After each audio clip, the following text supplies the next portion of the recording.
Assalamualaikum warahmatullahi wabarakatuh. Apa kabar semuanya guys? Ketemu lagi di Wirawiri Corner. Oke guys, malam hari di Bali ini identik dengan hal-hal yang berbau horor ya. Apalagi mungkin bagi Anda yang belum pernah ke Bali dan mungkin bayangan yang Anda pikirkan tentang Bali adalah hal-hal yang mungkin serem kesannya atau mungkin magic dan sebagainya. Dan guys, memang sebenarnya sih nggak semua tempat di Bali itu kita bisa katakan ini ya horor ya, tapi memang di beberapa tempat yang ada di Bali memang kita memang harus ini sih ya, harus menjaga dan juga menghormati ya, karena memang di Bali tradisinya memang sangat kental ya guys ya. Dan kalau ngobrolin soal hal yang berbau mistis ini, saya punya cerita guys ya tentang horor di Bali gitu ya. Meskipun saya nggak mengalami sendiri gitu ya, cuman ada hal yang unik yang juga menjadi penjaga dari tradisi Bali. Nah ini dia guys, leak ya guys ya. Saya akan ngobrolin tentang leak.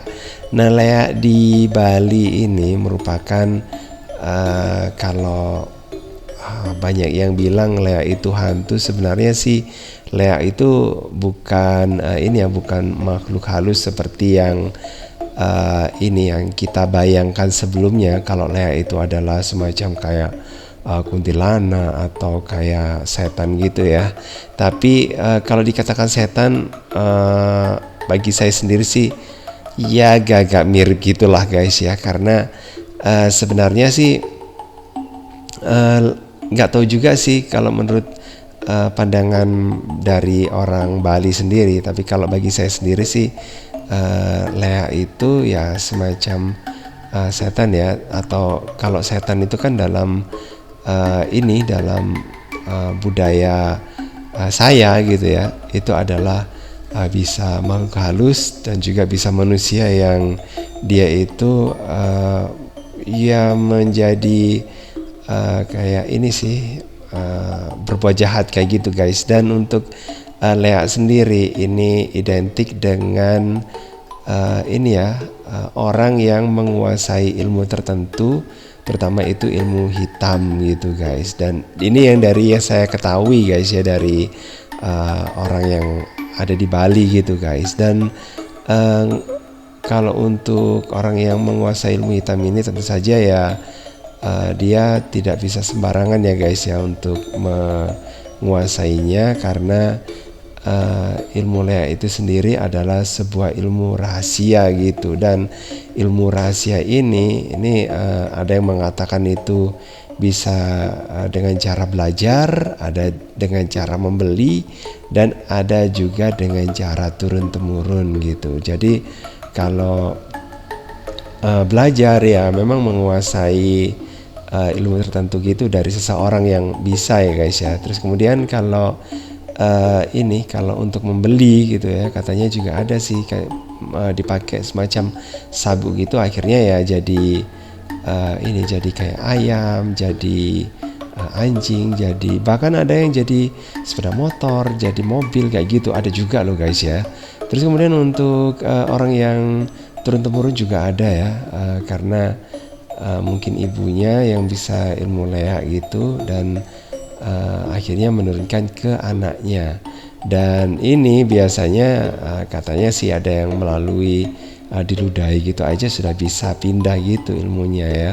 Dan kadang-kadang sih ini nggak harus orangnya itu mau ya, tapi ini memang secara otomatis guys ya, meskipun dia menolak ya karena dia keturunannya itu ya mau nggak mau ya akhirnya jadilah dia leak. Nah mungkin bener atau enggaknya saya sendiri juga nggak tahu guys ya, tapi ini dari orang Bali sendiri yang bercerita. Bahkan gini guys, nah biasanya kalau untuk melakukan ritualnya ya bikin kayak gini ya, tapi ini nggak tahu ini apakah sangga cucu yang kayak gini atau mungkin yang lainnya ya, karena biasanya kalau untuk ritual ya memang ada sesaji-sesajinya sendiri gitu guys ya. Dan memujanya itu sama Dewi Durga kayak gitu. Dan untuk Lea sendiri ini ada kaitannya dengan kisah calon arang ya, jadi seorang wanita janda atau rangde ya, atau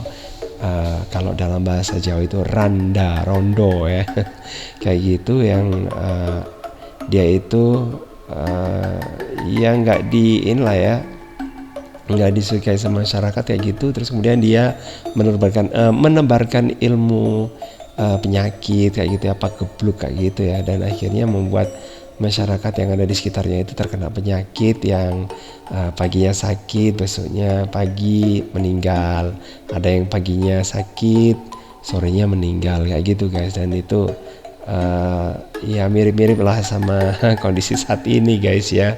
Dan untuk Lea sendiri ini merupakan suatu ilmu yang katanya sih sangat rahasia, tidak boleh ada orang yang tahu, dan kalau tahu nanti itu akan membahayakan dirinya dan juga akan membuat ilmunya jadi ini ya, jadi mungkin berkurang atau gimana gitu ya.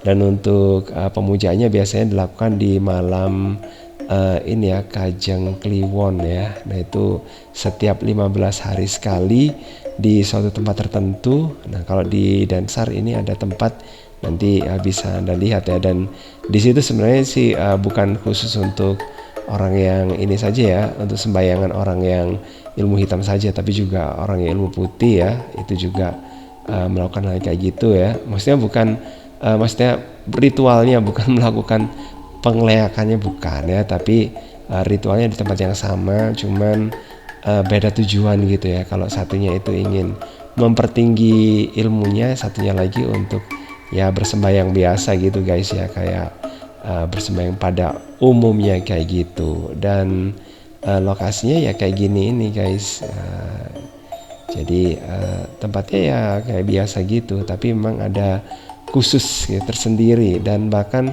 katanya dia harus ini ya, kalau orang yang menguasai Lea itu bisa naik ininya ya, naik ilmunya itu jika dia bisa mengambil janin gitu guys, atau bayi, terutama bayi laki-laki ya. Makanya benar-benar dijaga, apalagi kalau ubun-ubunnya itu apa ya, tembunnya atau ubun-ubun ya jadi kalau misalnya ada ini ya, pokoknya yang ikut sama bayi yang itulah yang dilahirkan gitu ya jadi tembuninya itu harus dijaga supaya tidak diambil sama Lea, jadi kayak gitu ya. Itulah memang tradisi ya, dan itu katanya masih ada loh guys ya, katanya gitu di Bali, meskipun juga di Denpasar. Oke, makasih banget udah gabungan.